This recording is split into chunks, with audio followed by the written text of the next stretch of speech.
nous avons souhaité s'adresser à vous sur un sujet peut-être que nous n'avons pas toujours l'habitude de traiter, hein, le volet social. Et donc, c'est avec grand plaisir que nous vous accueillons et que cette manifestation a été mise en place.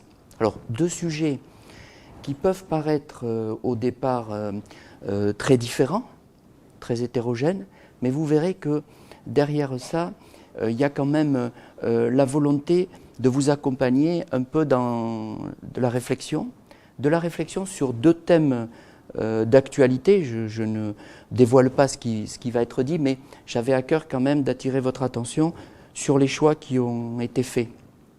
Donc le premier sujet, vous allez le voir, il traite du PGE avec peut-être une approche un peu je dirais, agressive, mais dans le bon sens du terme, c'est le PGE, faut-il le brûler ou l'adorer? Alors comme je sais que dans la salle, il y a aussi beaucoup de gens qui ont une approche et une réflexion plutôt d'ordre social avec la gestion des ressources humaines, je me permets de proposer également d'étendre un peu la réflexion, c'est-à-dire le PGE, avec les reports d'échéance, hein, tout ce que vous avez pu les uns et les autres mettre en place pour faire face à ce Covid. Hein, puisqu'il y a pour moi un lien entre le PGE, mutualiser les besoins sous forme d'une dette remboursable bien sûr, et mutualiser également les échéances sociales pour les reporter. Hein. Donc je vous invite à travailler avec nous sur ce sujet, parce qu'effectivement, il faut se poser la question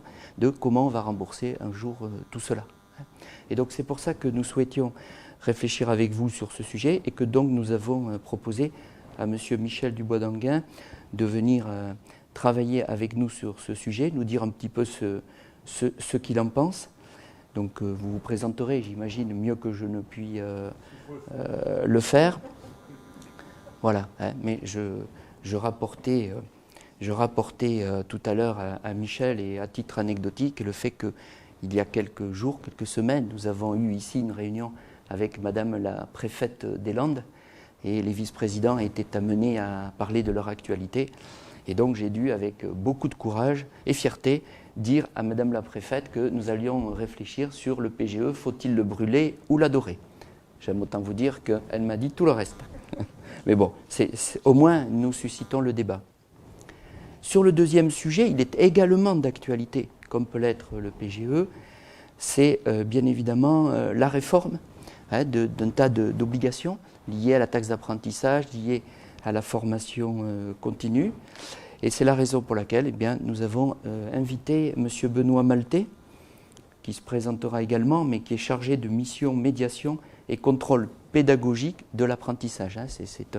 C'est une belle tâche d'actualité. Donc il nous présentera également donc, un nouvel outil qui a été sélectionné par la Chambre de commerce des Landes, c'est ça pour l'instant, hein, et qui donc vous sera proposé et mis à votre disposition afin de rapidement faire face à ces nouvelles obligations et ces nouveaux modes de calcul. Voilà.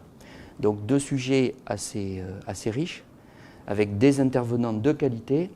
Donc je vais peut-être laisser la place tout de suite, parce que c'est surtout eux qu'on a envie d'entendre, plus que moi, peut-être. Donc je vous souhaite une bonne matinée et bon travail.